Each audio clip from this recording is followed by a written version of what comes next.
যারা লেভেল 3 হচ্ছে আমরা এখানে যে জিনিসটাকে লেভেল 3 ধরা হয় সেটা হচ্ছে আপনার এ লেভেলের সমপরিমাণ। সো এ লেভেলের সমপরিমাণ একটা কোয়ালিফিকেশন বা এডুকেশনাল কোয়ালিফিকেশন হলেই আপনি অনেকগুলো জবে আপনি অ্যাপ্লিকেশন করতে পারেন।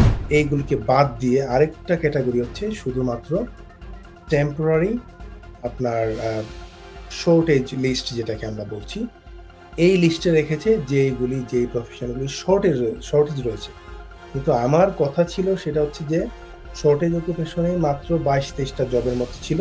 এখন অনেকগুলো জবকে তারা এড করেছে, which is absolutely fine. কিন্তু প্রশ্নটা হচ্ছে যে তারা কিভাবে এই কারি ইন্ডাস্ট্রিকে কমপ্লিটলি বাদ দিয়ে দেয়। যারা পিএসডব্লিউ তে আছে আমি এই আইন পরিবর্তিত হওয়ার পর থেকেই আমি দেখেছি যে অনেকেরই রাতের ঘুম হারাম হয়ে গেছে। Stonebridge Legal Solutions Limited, your trusted immigration partner.